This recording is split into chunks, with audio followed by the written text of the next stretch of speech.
Chapter 19 Environmental Issues Introduction. Objectives. In this chapter, we will discuss a number of important long-standing environmental issues, including clean air and water, and those issues that have contemporary significance, such as lead paint, indoor air quality and mold. At the end of this chapter, you will be able to 1. Describe principal long-standing environmental issues, their specific inherent hazards, related legislation, and remediation methods. 2. Identify and describe the current environmental issues of asbestos, lead paint and radon, and summarize related regulation and remediation efforts. 3.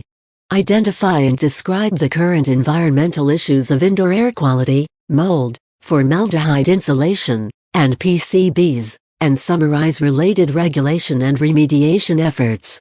4. Define and describe key environmental legislation and the current issues of underground storage tanks, electromagnetic fields, and CFCs. Key terms. There are a number of important terms in this chapter. Remember to pay particular attention to these terms when you see them. Asbestos. Mold. Asbestosis. Polychlorinated biphenyls. CAA Clean Air Act. Radon. CHRCLA Comprehensive Environmental Response, Compensation and Liability Act. SDWA Safe Drinking Water Act. Chlordane. Superfund Amendments and Reauthorization Act. Chlorofluorocarbons. Underground storage tanks. Due diligence. Urea formaldehyde foam insulation. Electromagnetic field. Wetlands. Environmental impact statement. Friable. Freon. Groundwater. Lead. The New York Bureau of Educational Standards requires that you spend 150 minutes studying the material in this chapter. Your course timer can be found in the upper right-hand corner of your screen. Introduction. More and more of today's homeowners are becoming aware of the potential hazards they may face when purchasing a new home. Customers are asking an increasing number of questions about home safety and environmental concerns. Today's environmental concerns can be categorized in two ways. Long-standing issues. These are issues that are well known to the public, but are still being scrutinized for updates to current policies. These issues include outdoor air quality, clean water, waste disposal system safety and pest infestation. Efforts to care for the environment also include preserving our natural resources such as wetlands. Contemporary issues. These issues revolve around contaminants, which may need special environmental assessments, and a number of other concerns which can affect property and its safety and value. Contemporary issues include the following. Asbestos. Lead and paint, water and soil. Radon. Indoor air quality. Mold. Polychlorinated biphenyls. Environmental assessments. Underground storage tanks. Electromagnetic fields. Chlorofluorocarbons. Licensees need a basic understanding of the issues and the regulations in their area. This way they can recognize potential hazards, and recommend that their sellers get qualified experts to evaluate those potential hazards. So, let's take a look at each of these issues in more detail, starting with the long-standing issues. Water supply. Americans receive their drinking water supply in one of three ways. In most cities and towns, water utility companies provide the water through a municipal system. In some urban areas, a private company provides the water supply, usually under a lease or management contract from a utility company. In this kind of private distribution arrangement, the public utility delegates some or all aspects of the service provision to the private service provider for a specified time period. In rural areas, water services are often not provided by utility companies. Many homes in rural areas have private wells. The well could be one that was drilled and is owned by an individual family. Or it could be a private or community well that serves several different properties. Safe Drinking Water Act. The Safe Drinking Water Act was originally passed by Congress in 1974 to protect public health by regulating the nation's public drinking water supply. SDWA authorizes the United States Environmental Protection Agency to set national health-based standards for drinking water to protect against both naturally occurring and man-made contaminants that may be found in drinking water. The EPA, the individual states, and water systems then work together to make sure that these standards are met. The New York Sanitary Code defines the maximum water contaminant level as the allowable level of a contaminant in water which is delivered to any public water system user. New York State does not regulate private drinking water supplies. Health-related issues. Contamination of water exists everywhere in our country. The issue, as we have noted, is the degree. Many contaminants can cause illness. These contaminants include bacteria, viruses, nitrates, metals such as lead, fertilizers, pesticides. For many Americans, groundwater is the primary source of drinking water. However, groundwater is highly susceptible to contamination from septic tanks, agricultural runoff, highway de-icing, landfills, and pipe leaks. Persons who drink contaminated water may suffer symptoms that range from mild stomach aches to kidney and liver damage, cancer or even death. As we said on the previous screen, the EPA protects the groundwater supply from pollutants. The agency sets and enforces water standards, offers guidance to private well users, regulates the storage, transportation, treatment, and disposal of solid and hazardous wastes which may infiltrate groundwater systems, and offers resources and expertise to facilitate the rehabilitation of contaminated groundwater sources. If there is a private well on the property, the homeowner or potential homeowner should be advised to have the water tested by a health or private laboratory at least once a year. If a well becomes contaminated, the owner may be forced to have a new well dug. Health-related issues. In New York, the inspectors who enforce the sanitary code test for the following: bacteria. Bacteria in the water supply cause the most illness, so the water supply is tested every day.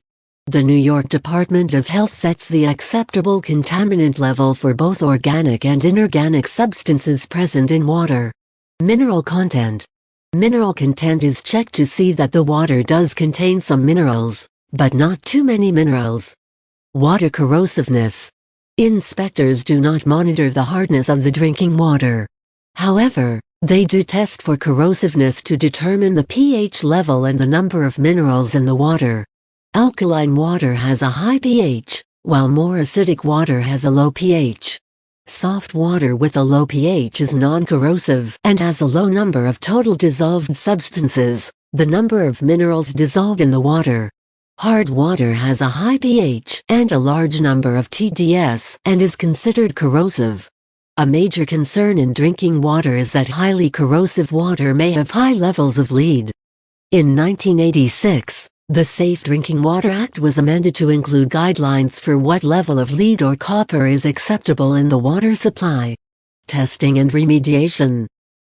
Water providers submit samples of their water for laboratory testing to verify that the water they provide to the public meets all federal and state standards.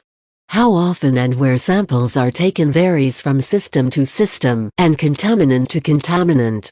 The EPA specifies what analytical methods that must be used to analyze drinking water samples. The individual state certifies the laboratories that do the analysis. Requirements differ depending on the contaminant group, whether the water system uses groundwater or surface water, and the number of people the system serves. If there is an immediate threat to the public's health due to a violation of a drinking water regulation or standard, SDWA requires that the water provider notify the public promptly through the media or posted signs. In some cases, treatment of the contaminated water may solve the problem. Sometimes the water company will issue a boil order which stays in effect until the problem has been resolved. People with private wells are responsible for making sure that their own drinking water is safe, by having their water tested periodically, yearly as recommended. Private sewage disposal. We discussed septic systems in detail in the previous chapter. As you remember, The New York State Department of Health regulates the installation of individual wastewater treatment systems that receive domestic-type sewage flows of less than 1,000 gallons per day. Before a septic system can be installed, the property owner must have a percolation test performed to see how much wastewater the soil can process. A professional engineer or registered architect must design the system and then submit what are called as-built plans to the DOE for their approval. These plans will be on file at the local health department office. If there are problems with the septic system, there will be one or several detectable signs. Wastewater odor inside or outside the home. Lush-looking grass and spongy soil over the leach field. Pools of gray water in the leach field. Sluggish or backed-up drain septic tanks need to be pumped periodically to avoid these problems. If a serious problem cannot be fixed through pumping the tank, then any one or all of the system parts may have to be reinstalled, including installing a new tank or digging a new leach field. Wood-destroying insects. Insects that eat wood and do damage to homes include termites, carpenter ants, beetles and carpenter bees. These insects can eat into the wood framing or wood flooring of a building and go undetected for a long time. When structures are built, it is critical that no untreated wood touches the soil. Many times the ground is treated before the foundation is poured to keep termites away. Testing and remediation. Damage from termites is hard to detect. When testing for termites or termite damage, the inspector probes the foundation and the base of the wood structure with a tool that looks like an ice pick. The inspector also looks for tunnels that termites leave as they track back and forth to their nests. When termite damage or infestation is confirmed, the area must be treated and any damage repaired. Termite treatments can only be performed by a person certified by the New York State Department of Environmental Conservation. One method of treatment involves drilling holes around the property and filling the holes with a chemical that kills the insects. Chlordane is a chemical insecticide that was used for this type of application until it was banned in the early 1980s because of its toxicity. Another method of treatment involves planting bait stations around the structure. The bait stations have a strip of soft wood in them, and when the termites find the wood and start eating on it, the wood is replaced with the active chemical insecticide treatment. Wetlands. Wetlands are areas where water covers the soil, or is present either at or near the surface of the soil all year, or for varying periods of time during the year, including during the growing season. Wetlands are the link between the land and the water. They are transition zones where the flow of water, the cycling of nutrients, and the energy of the sun meet to produce a unique ecosystem characterized by hydrology, soils, and vegetation, making these areas very important features of a watershed. Wetlands found in the United States fall into 4 general categories: marshes, swamps, bogs, and fens. Wetlands are protected areas because they provide habitat for plants and animals, they help to absorb and slow floodwaters, and they absorb excess nutrients, sediment, and other pollutants before they reach rivers, lakes, and other water bodies.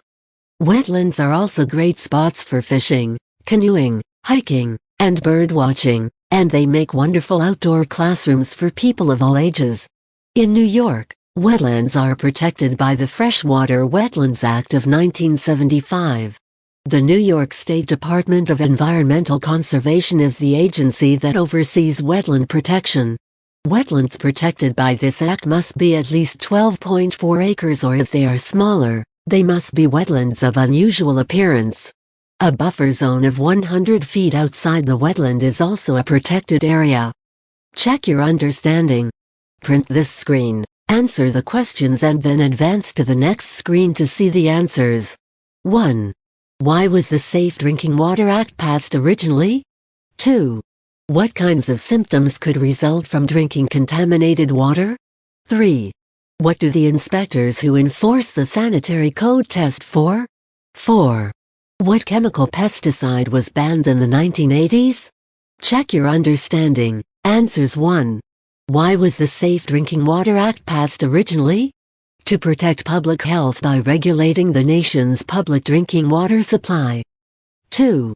What kinds of symptoms could result from drinking contaminated water? Persons who drink contaminated water may suffer symptoms that range from mild stomach aches to kidney and liver damage, cancer or even death. 3. What do the inspectors who enforce the sanitary code test for? Bacteria, mineral content and corrosiveness. 4. What chemical pesticide was banned in the 1980s? Chlordane. Contemporary issues. As we mentioned on an earlier screen, contemporary issues include the following: asbestos, lead in paint, water, and soil, radon, indoor air quality, mold, polychlorinated biphenyls, environmental assessments, underground storage tanks, electromagnetic fields, chlorofluorocarbons. Let's look at each of these in more detail. Asbestos. The term asbestos refers to a unique group of minerals that are widely useful because of their special properties. Asbestos minerals are fibrous silicates with a crystalline structure and are found in rock formations throughout the United States and the world. However, concentrations high enough to make commercial mining practical exist only in certain locations. As a result of both natural occurrence and commercial use, asbestos is commonly found throughout the United States in water supplies and in outside and indoor air. According to the Asbestos Institute, there are several places that asbestos can be found in the home. Some roofing and siding shingles are made of asbestos cement. Homes built between 1930 and 1950 may have asbestos as insulation. Asbestos may be present in textured paint and in patching compounds used on wall and ceiling joints. Artificial ashes and embers sold for use in gas-fired fireplaces may contain asbestos. Older products such as stovetop pads may have some asbestos compounds. Walls and floors around wood-burning stoves may be protected with asbestos paper, millboard, or cement sheets. Asbestos is found in some vinyl floor tiles and the backing on vinyl sheet flooring and adhesives. Hot water and steam pipes in older homes may be coated with an asbestos material or covered with an asbestos blanket or tape. Oil and coal furnaces and door gaskets may have asbestos insulation. Asbestos, health effects. People are regularly exposed to asbestos. In fact, human exposure to asbestos may be caused by air, wind and water erosion from naturally occurring deposits as well as by the mining, manufacture and use of some asbestos-containing products. In its original condition, asbestos is relatively harmless. However, if the dust filters into the air, it can cause asbestosis, a chronic inflammatory medical condition that affects lung tissue. It occurs after long-term, heavy exposure to asbestos, such as in mining, and is therefore classified as an occupational lung disease. Asbestos exposure can also lead to lung cancer, specifically a very rare form of lung cancer called mesothelioma. Mesothelioma arises in the thin layers of tissue which surround the lungs. Asbestos is the major cause of mesothelioma in the United States. Some of the jobs in which people have been exposed to asbestos directly or indirectly are those that involve factory work, demolition, insulation, shipbuilding, carpentry, and installation of brake linings in vehicles. Asbestos can become harmful when it becomes old and starts to disintegrate. It can also become harmful during a remodeling project when it is damaged or removed. The term friable refers to any asbestos-containing material that, when dry, can be easily crumbled or turned to powder by hand. Testing and remediation.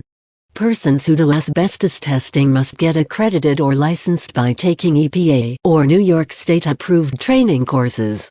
Asbestos can be found through the techniques of bulk sampling, air monitoring and wipe sampling. In most cases, if the asbestos is found to be in good condition and located in a place where it will probably not be disturbed, the asbestos-containing material will be left in place, since trying to remove it would likely cause more harm than leaving it be. Remediation. According to the New York Department of Labor, no contractor can engage in an asbestos project unless he or she has a valid asbestos handling license issued by the commissioner. All business entities that provide management planning, project design, monitoring, inspection and/or air monitoring services must have an asbestos handling license. In addition, each person employed by those business entities must have an asbestos handling certificate that is appropriate to the tasks that person performs. Asbestos materials can be repaired, enclosed, encapsulated or removed, depending on the circumstances. Repair of thermal insulation includes the restoration of asbestos-containing insulation, or the covering material, that has been damaged, usually located on pipes, boilers, tanks, ducts or other building components. Enclosure involves building airtight walls and ceilings around the friable asbestos-containing materials. Encapsulation involves the application of a sealant to control the release of asbestos fibers in the air. Asbestos removal activities involve the stripping of deteriorated materials from surfaces or components of a facility and then replacing the insulation. Removal should take place only when the materials are damaged beyond repair and the disturbance of the material cannot be controlled with operating and maintenance procedures. Lead-based paint. Lead is a heavy metal that is naturally distributed in small amounts on the surface of the earth. Lead can be present in air, drinking water, food, contaminated soil, deteriorating paint, and dust. Lead-based paint cannot be absorbed through the skin. However, it is dangerous when it enters the bloodstream through ingestion or inhalation. That means a person is not at risk unless he or she eats lead-based paint or inhales lead-based paint dust. Airborne lead enters the body when someone breathes or swallows lead particles or dust.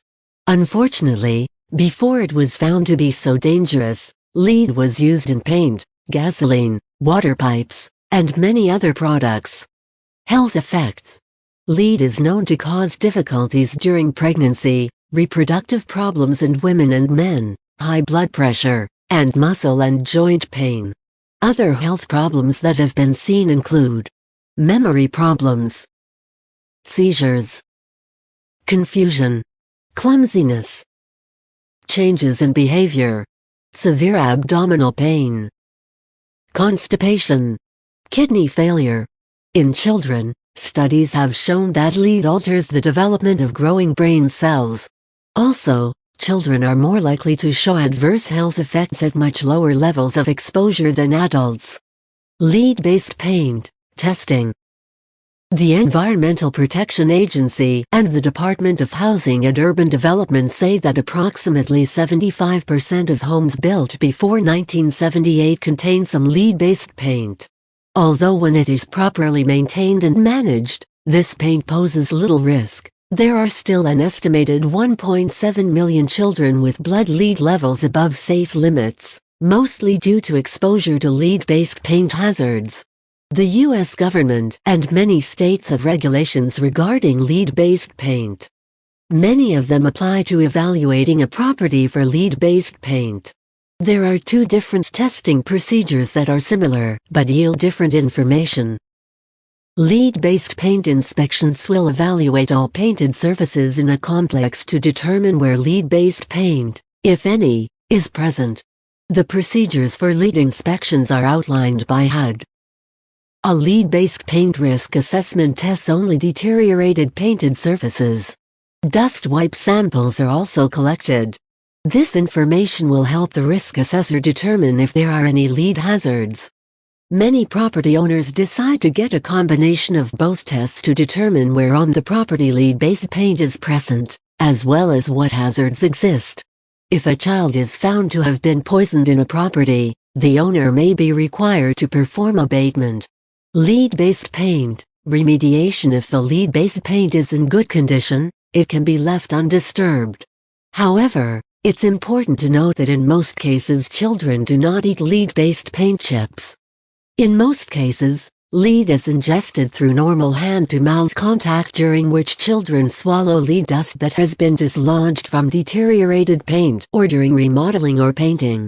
Lead dust from remodeling or deteriorated paint lands on the floor near where children play and can easily get onto their hands unnoticed.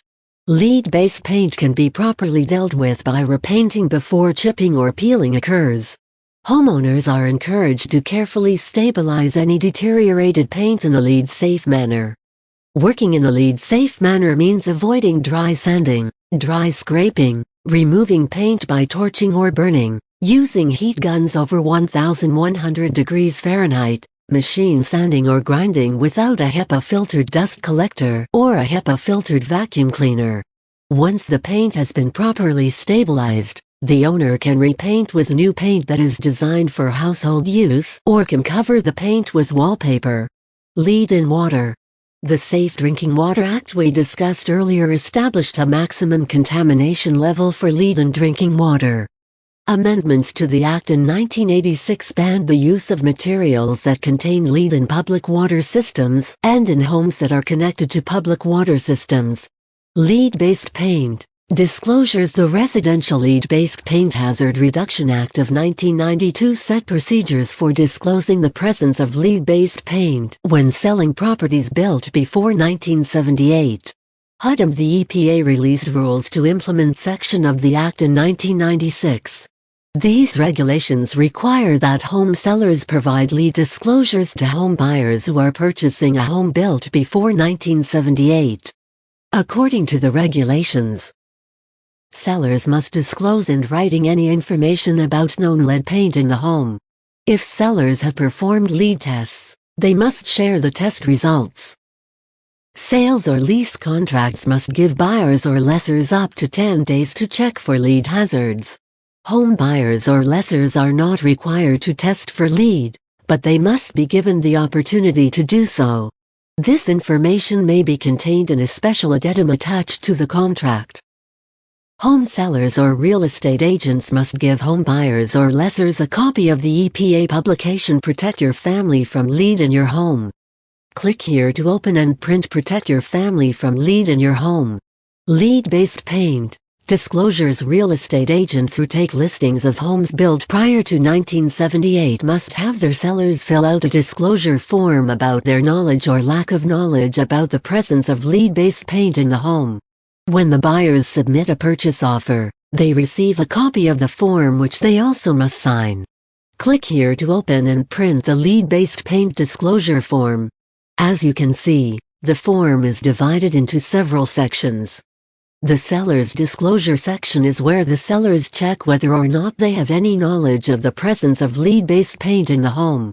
They also indicate whether or not they have any reports that pertain to lead-based paint in the home, and if so, that they have provided the buyers with all available records. In the purchaser's acknowledgement section, the buyers acknowledge by initialing that they have received copies of reports and other pertinent information, that they have received the EPA pamphlet, and that they have received or waived their right to the 10-day risk assessment period. In the agent's acknowledgement section, the real estate licensee initials to indicate that he or she has informed the sellers as required and is aware of his or her responsibility to ensure compliance. The certification of accuracy section is where all parties sign the disclosure. Check your understanding. Print this screen, answer the questions, and then advance to the next screen to see the answers. 1. When can asbestos become harmful? 2. What are the remediation processes available for asbestos? 3. What are some of the health problems that can result from ingesting lead? 4. To what types of properties do lead-based paint disclosures apply? Check your understanding. Answers. 1. When can asbestos become harmful? Asbestos can become harmful when it becomes old and starts to disintegrate. It can also become harmful during a remodeling project when it is damaged or removed. 2. What are the remediation processes available for asbestos? Asbestos materials can be repaired, enclosed, encapsulated, or removed. 3. What are some of the health problems that can result from ingesting lead? Lead is known to cause memory problems, seizures, confusion, and clumsiness. 4.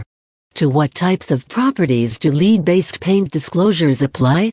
Properties built prior to 1978. Radon. Of all the environmental hazards facing us, the easiest to detect and mitigate is radon. Radon is an odorless, colorless, tasteless, and radioactive gas created in the ground where uranium and radium exist. In certain homes, it can build to dangerous levels. Because radon cannot be seen or smelled, it's impossible to sense the presence of radon without testing for it. The potential for elevated radon levels within a building rises with the more uranium found beneath the soil upon which the home is constructed. The uranium breaks down into radium, which then decays into radon gas. The radon gas moves up through the soil into the atmosphere, where it dilutes and is of little concern. The problem exists when it enters the building constructed on top of the soil, where it can accumulate and present a health concern for occupants. A radon problem can develop, surprisingly, from a very small amount of radium, which makes it even more difficult to predict which areas and homes might have a problem. Depending on what driving forces help move the radon, and the nature of the pathways open to it, radon can travel varying distances. Houses actually draw radon inside them by acting as a vacuum. Radon can enter the house through cavities in walls, joints in construction materials, gaps in suspended floors, gaps around utility pipes and wires, crawl spaces that open directly into the building, openings around pipes or sump pumps, cracks in concrete floors or foundation. Radon. Health risks.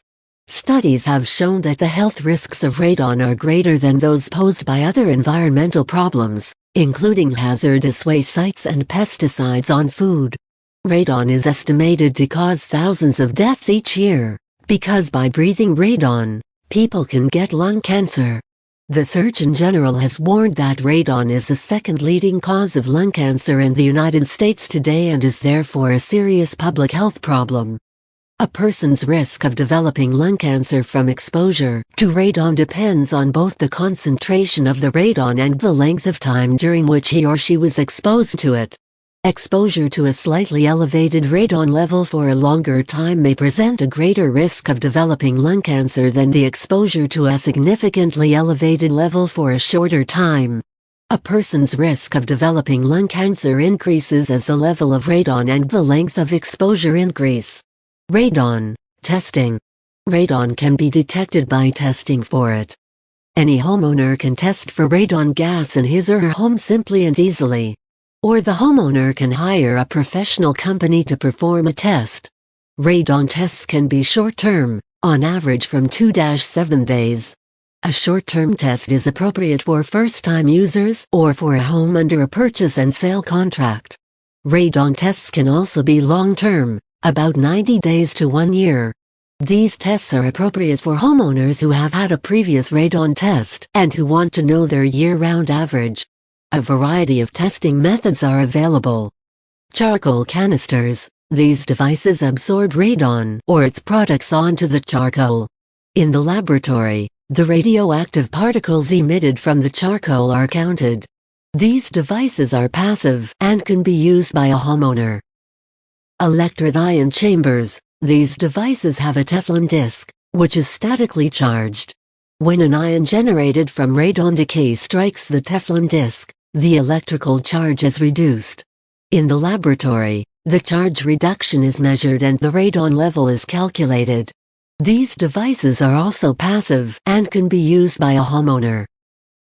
Continuous radon monitors. These monitors are active devices which need electrical power. Active devices detect and record radon or its daughter products continuously. They are generally more expensive and require professionally trained testers for their operation. If a home is under contract and the seller had the home recently tested, the buyers should be sure that the test was done properly, the device met EPA requirements and the results were analyzed by a reputable laboratory certified by the state.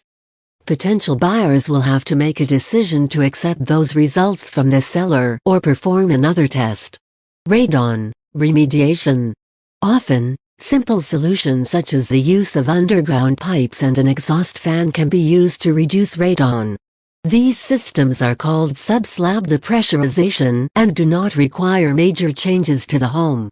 They remove radon gas from below the concrete floor and the foundation before it can enter the home. A similar system may also be installed in houses with crawl spaces. Finding the right system for a particular residence is dependent upon the design of the home and its other features. Another basic means through which radon can be reduced in a home is by sealing cracks and other openings in the floors and walls. Sealing not only limits the flow of radon into the home, it also reduces the loss of conditioned air. This aids the other radon reduction techniques, making them more effective and cost-efficient. However, the EPA does not recommend the use of sealing alone to reduce radon because, by itself, sealing has not been proven to lower radon levels significantly or consistently. The normal settling of a house can open new entry routes or reopen old ones, and it is hard to determine and permanently seal the places where radon is entering. Any information that a licensee can obtain from the seller about the construction of his or her home could help the contractor choose the best system. A contractor can perform a visual inspection of the residence, and then design a system on that basis. Sometimes the contractor will perform additional diagnostic tests to help develop the best radon reduction system for a particular home, if the visual inspection does not provide adequate information. Radon New Construction. If a buyer is having a home constructed, the buyer should ask the builder to include some radon-resistant features in the home. This may include gas-permeable layer under the slab flooring, plastic sheeting, sealing and caulking, vent pipe, electrical junction box for fan. If the builder has roughed in the vent pipe and junction box, a fan and possibly additional piping can be added. The builder or a professional mitigation company can complete the system. It is advisable to test any new home after construction is complete and preferably after the home is occupied. New York does not have any laws that require new construction to prevent radon from entering the building. The Department of Health recommends that builders in New York follow the EPA guidelines for new construction. There are however some communities in New York that require radon-reducing equipment be installed in new construction. Indoor air quality. Good building ventilation creates comfortable and healthy indoor conditions. Indoor spaces must receive a sufficient quantity of outdoor air that has been filtered and cleaned to create acceptable indoor air quality conditions. However, numerous studies conducted by the EPA over the last 25 years have shown measurable levels of over 107 known cancer-causing agents in modern homes and offices. The presence of these agents is due to the switch from open windows to energy-efficient living and working environments. Sick building syndrome. Modern building methods and the use of new products have resulted in energy-efficient homes and offices containing some amounts of known cancer-causing chemicals. In extreme cases, buildings with high levels of contaminants are known as sick buildings. Exposure can result in multiple symptoms of sickness exhibited by the inhabitants who try to use them. Sick building syndrome symptoms include headache, lethargy, eye, nose and throat irritation, breathing problems, and skin irritation. These symptoms are linked to building occupancy because they get better on leaving the building. Indoor air quality surveys of sick buildings often fail to find pollution problems, even though complaints are chronic and symptom prevalence among occupants is high, with up to 80% of workers reporting at least one symptom. Research suggests that indoor house and office plants may reduce substantially the amount of exposure to common contaminants the people come in contact with on a daily basis. An increasing amount of corroborating research indicates that the presence of live plants in modern environments help improve indoor air quality in any building. Mold. Mold is a fungus that grows under moist conditions and causes allergic reactions in some people. When mold spores land on a damp spot indoors, they may begin growing and digesting whatever they are growing on in order to survive. Molds can grow on wood, paper, carpet, and foods. When excessive moisture or water accumulates indoors, mold growth will often occur, particularly if the moisture problem is not discovered or taken care of. Molds have the potential to cause health problems. Molds produce allergens, irritants, and in some cases, potentially toxic substances. Inhaling or touching mold or mold spores may cause allergic reactions in sensitive individuals. Allergic responses include hay fever-type symptoms, such as sneezing, runny nose, red eyes, and skin rash. Allergic reactions to mold are common. They can be immediate or delayed. Molds can also cause asthma attacks in people with asthma who are allergic to mold. There are mold testing kits available that homeowners can use to detect the different types of mold that may be growing in their home. Depending on the size and seriousness of the problem, homeowners could choose to clean up on their own or hire a professional. Mold. There is no practical way to eliminate all mold spores in the indoor environment. The most effective way to control indoor mold growth is to control moisture. The EPA has a publication called A Brief Guide to Mold, Moisture, and Your Home, which is available. This guide provides information and guidance for homeowners and renters on how to clean up residential mold problems and how to prevent mold growth. If a licensee is aware of any mold problems in a home, he or she should disclose that information as a latent defect. The licensee should also disclose any knowledge of flooding or water damage, since those kinds of incidents can start mold growing. In many cases, mold grows where it can't be seen, inside walls or ductwork. It may not be discovered during an inspection, so it's even more important for the licensee to make those disclosures. Urea formaldehyde foam insulation. Urea formaldehyde foam insulation is a thermal insulation material that is no longer used because of formaldehyde gas emission. At one time, AFI insulation was blown into the walls of older homes to improve insulation qualities. Because of the problems, AFI insulation has not been used since 1980. Since formaldehyde gas emissions from AFI decrease with time, most homes insulated with AFI no longer have a significant source of formaldehyde gas. In homes, the most significant sources of formaldehyde are likely to be pressed wood products, such as party clipboard, used as subflooring and shelving and in cabinetry and furniture; hardwood plywood paneling, used for decorative wall covering and used in cabinets and furniture; medium-density fiberboard, used for door fronts, cabinets, and furniture tops. Other household items such as plastic furniture, new carpeting, and many other plastic or vinyl materials also emit formaldehyde gases during the first few months after they are installed. Older formaldehyde products are not considered to be dangerous. Formaldehyde can cause watery eyes, burning sensations in the eyes and throat, nausea, and breathing difficulty with exposure at elevated levels. High concentrations may trigger attacks in people with asthma. Other health effects include fatigue, skin rash, and severe allergic reactions. Check your understanding. Print this screen, answer the questions and then advance to the next screen to see the answers. 1. List 3 ways radon can enter a home. 2.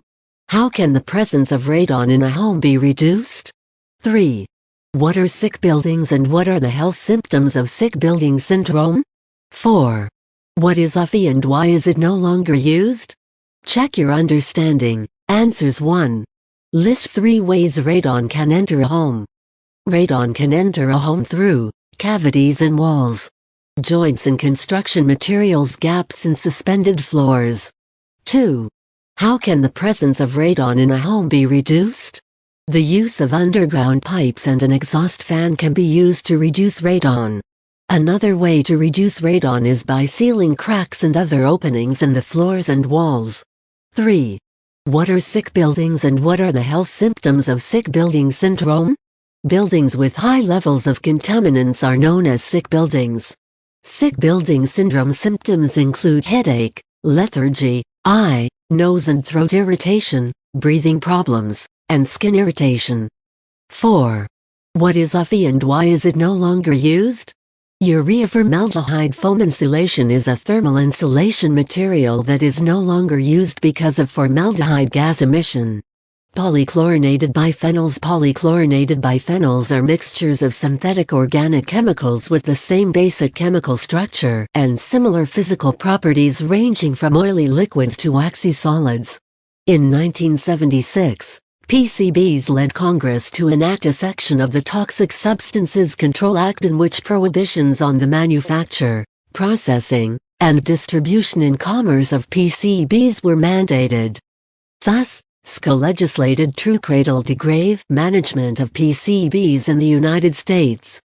Because of their non-flammability, chemical stability, high boiling point and electrical insulating properties, PCBs were used in hundreds of industrial and commercial applications including electrical, heat transfer, and hydraulic equipment, in paints, plastics and rubber products, in pigments, dyes and carbonless copy paper, and in various other applications.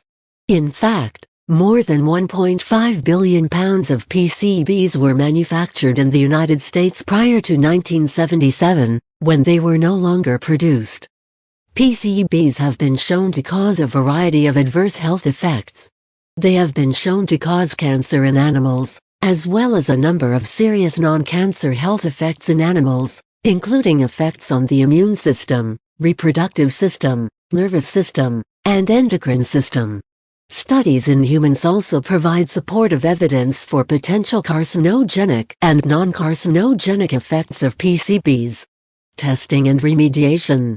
If PCBs are suspected to be present, the EPA or the New York State Department of Environmental Conservation takes samples of groundwater and soil and tests them. If the samples are positive for PCBs, the soil is moved to special incinerators or landfills. Environmental assessments. As we discussed in a previous chapter, New York State Environmental Quality Review Act requires all state and local government agencies to assess the environmental significance of all actions they have discretion to approve, fund or directly undertake. If a property transfers and the use does not change, the CFC process usually does not apply. This process is primarily used during commercial real estate transactions. If an action is determined to have possible significant adverse environmental impacts, an environmental impact statement is required.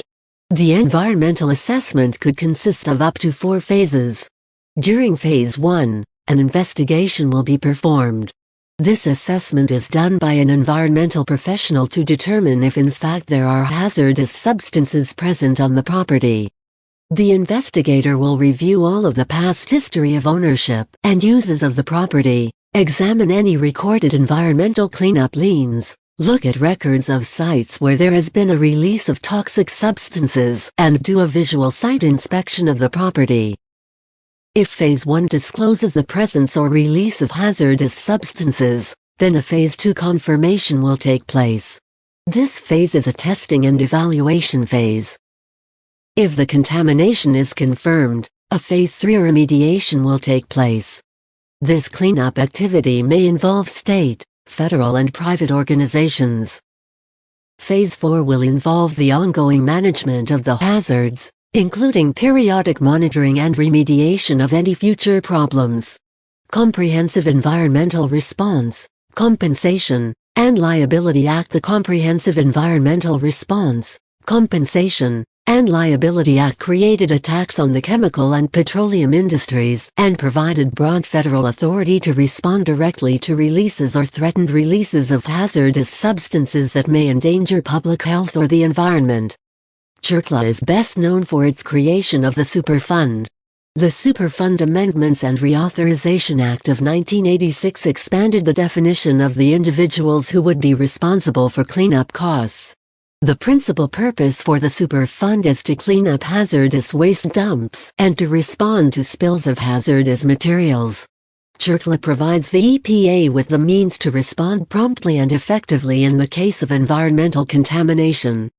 CFCs gives the EPA the authority either to clean up the area themselves and then sue the responsible parties for reimbursement, or get an order that requires the responsible parties to conduct the cleanup. Responsible parties who may be held liable by CFCs are identified as any or all of the following: current owners and operators of the site, any past owners or operators, if hazardous substances were disposed of on the site during their ownership or operation.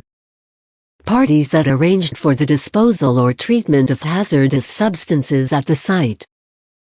Transporters who selected the site for the disposal or treatment of the hazardous substances they transported there.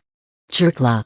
Basically, anyone who placed or caused others to place the harmful materials at the site, even though at the time it might have been lawful, may be required to clean up or pay for the cleanup of such a site, any number of years, even decades, later. CFC liability differs from many liability statutes in that it is applied retroactively. The Superfund amendments also created a concept called innocent landowner defense. This was based on the idea that in some cases a landowner in the chain of ownership could have been innocent of any wrongdoing and should not be held liable. The damage must have been caused by a previous owner, and the innocent landowner must not have had either actual or constructive knowledge of the damage.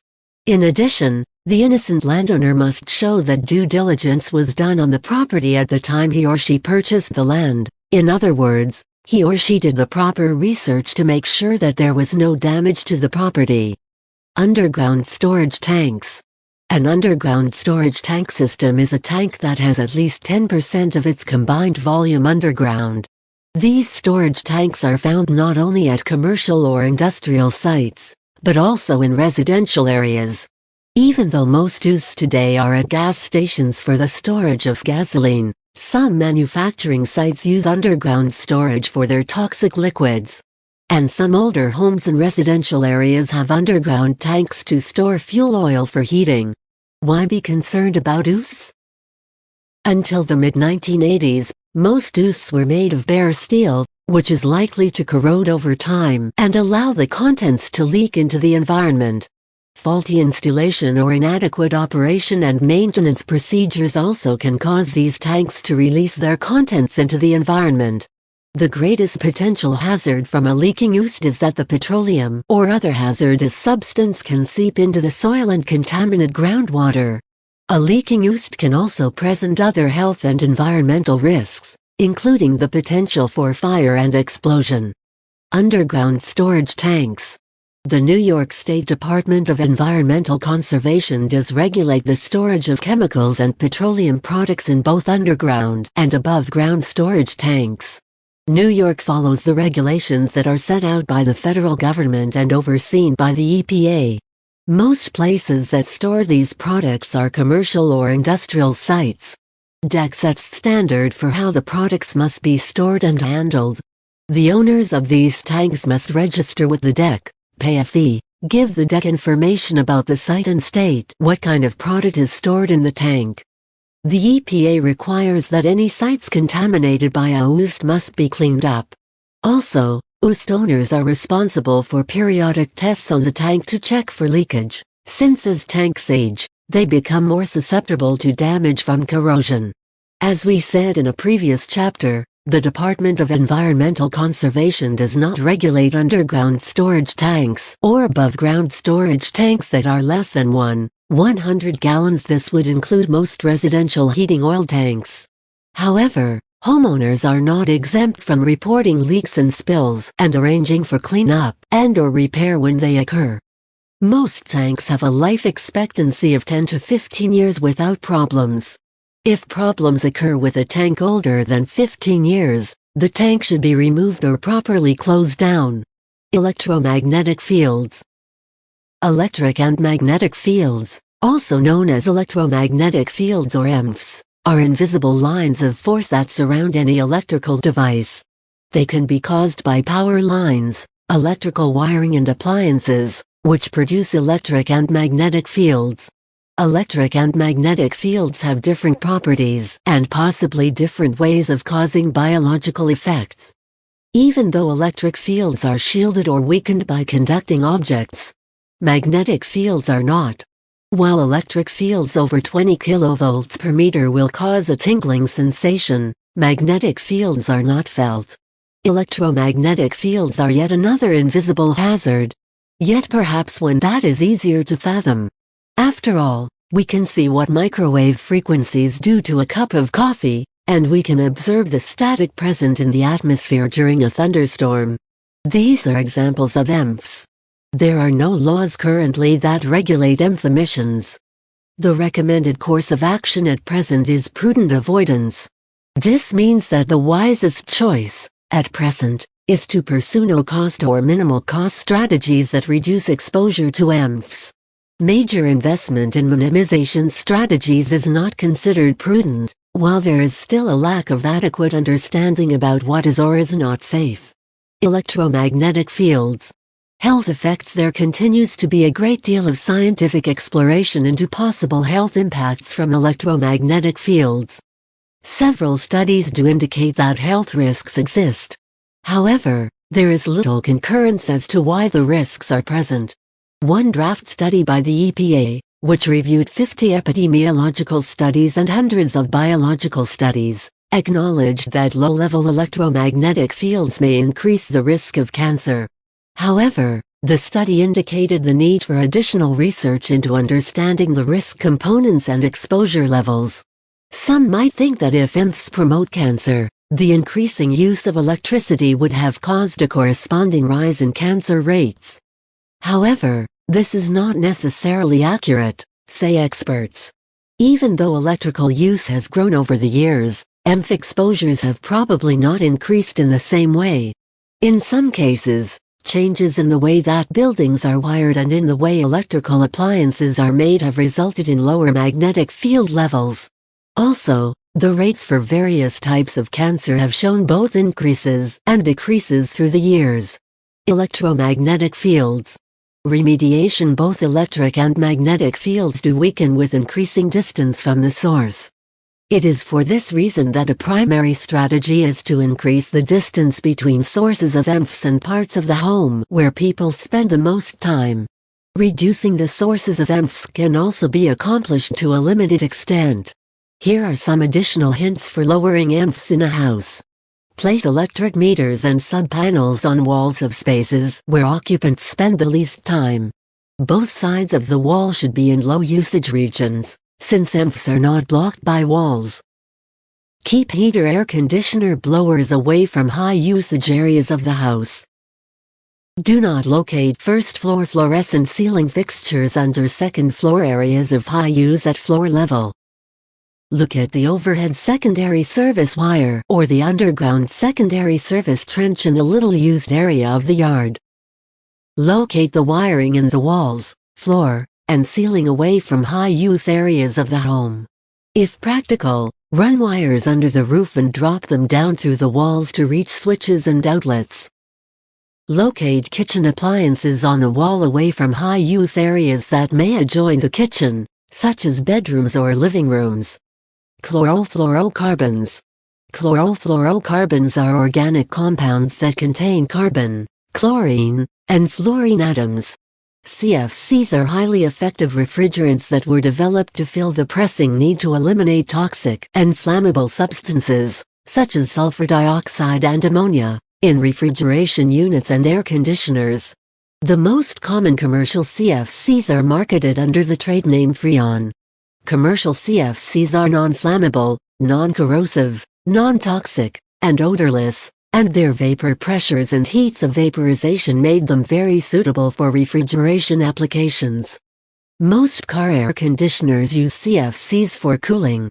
CFCs were also widely used as aerosol propellants, cleansing agents for electrical and electronic components, and foaming agents in shipping plastics manufacturing. However, spray guns have not used CFCs since the late 1970s. Depleting the ozone layer. In the mid-1970s, scientists at the University of California, Irvine identified CFCs as the major cause of ozone depletion in the upper atmosphere, which was later confirmed by satellite studies. When CFCs are released into the atmosphere, they move by air currents to altitudes ranging from 15 to 25 miles above the Earth, where they decompose and destroy thousands of ozone molecules. Ozone is vital to human and animal survival because it is responsible for the absorption of the sun's ultraviolet light. Without this protection, blindness and skin cancers could result from penetrating ultraviolet light. Also, there can be damage to crops, which would reduce the food supply. Chlorofluorocarbons. Scientists have been monitoring the stratospheric ozone layer since the 1970s. In the 1980s, scientists began accumulating evidence that the ozone layer was being depleted. The ozone hole in the region of the South Pole, which has appeared each year during the Antarctic winter, often is bigger than the continental United States. Between 1978 and 1997, scientists have measured a 5% loss of stratospheric ozone, a significant amount. In 1990, Congress added provisions to the Clean Air Act for protecting the stratospheric ozone layer. The 1990 Clean Air Act required EPA to set up a program for phasing out production and use of ozone-destroying chemicals. In 1996, U.S. production ended for many of the chemicals capable of doing the most serious harm, such as CFCs, halones, and methylchloroform. Remediation. The Clean Air Act includes other steps to protect the ozone layer. It encourages the development of ozone-friendly substitutes for ozone-destroying chemicals. Many products and processes have been reformulated to be more ozone-friendly. For instance, refrigerators no longer use CFCs. Service stations must have special equipment that prevents release of refrigerant chemicals to the air when they are recharging car air conditioning systems. Agent's role. During a licensee's career in real estate, he or she will make listing presentations and present offers on homes that have environmental hazards present. It is the licensee's responsibility to recognize any potential hazards. Recommend that sellers obtain expert advice from an attorney who specializes in environmental issues or some other expert knowledgeable about these hazards. A licensee representing a seller of property with environmental issues might suggest that an attorney draft the appropriate disclosures regarding the hazards. This would lessen the licensee's liability in the event of future problems. A licensee representing buyers who may be interested in a home with environmental issues must make certain that the buyers fully understand the risks they may be taking with such a purchase. It may be wise to have their attorney explain the risks. In the case of contaminated property, even though the property will not be transferred until after the cleanup is completed, new owners could be held responsible for additional cleanup costs, even though they had no part in the contamination. It's critical that potential buyers understand the magnitude of the liability they may be assuming. It is critical that agents know the laws that pertain to proper disclosure and understand all the issues that may affect a property they are dealing with. Check your understanding. Print this screen, answer the questions and then advance to the next screen to see the answers. 1. What procedure is followed if PCBs are suspected in an area? 2. What is the principal purpose of the Superfund that was created by CFCs? 3. What is the greatest potential hazard of a leaking oost? 4. What action did Congress take to help reduce the depletion of the ozone layer? Check your understanding. Answers 1. What procedure is followed if PCBs are suspected in an area? If PCBs are suspected to be present, the EPA or the New York State Department of Environmental Conservation takes samples of groundwater and soil and tests them. If the samples are positive for PCBs, the soil is moved to special incinerators or landfills. 2. What is the principal purpose of the Superfund that was created by CFCs? The principal purpose for the Superfund is to clean up hazardous waste dumps and to respond to spills of hazardous materials. 3. What is the greatest potential hazard of a leaking oost? The greatest potential hazard from a leaking oost is that the petroleum or other hazardous substance can seep into the soil and contaminate groundwater. 4. What action did Congress take to help reduce the depletion of the ozone layer? In 1990, Congress added provisions to the Clean Air Act for protecting the stratospheric ozone layer. It encourages the development of ozone-friendly substitutes for ozone-destroying chemicals. Summary review. This concludes Chapter 19. Below is a summary which you can review before taking your quiz. Water supply. The Safe Drinking Water Act aims to protect public health by regulating the nation's public drinking water supply. People with private wells are responsible for making sure that their own drinking water is safe by having their water tested. Inspectors test for bacteria, mineral content and water corrosiveness. If there is a threat to the public's health, SDWA requires that the water provider notify the public promptly through the media or posted signs. Private sewage disposal. Before a septic system can be installed, the property owner must have a percolation test performed. When termite infestation is confirmed, the area must be treated and any damage repaired. Wetlands are protected areas because they provide habitat for plants and animals, they help to absorb floodwaters, and they absorb pollutants before they reach water bodies. Summary review. Summary contemporary issues. Asbestos. In its original condition, asbestos is relatively harmless. If the dust filters into the air, it can cause asbestosis. Asbestos materials can be repaired or removed depending on the circumstances. The term friable refers to any asbestos-containing material that, when dry, can be easily crumbled or turned to powder by hand. Lead-based paint. Lead-based paint is dangerous when it enters the bloodstream through ingestion or inhalation.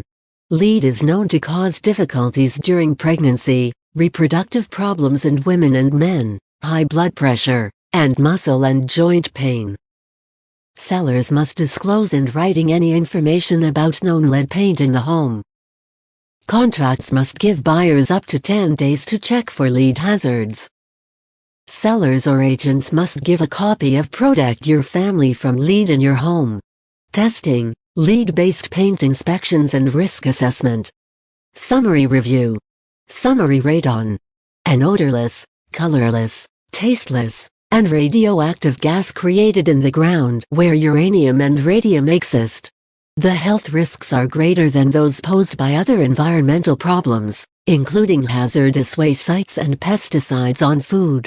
Sealing cracks and other openings in the floors and walls or the use of underground pipes and an exhaust fan can be used to reduce radon. Indoor air quality. Buildings with high levels of contaminants.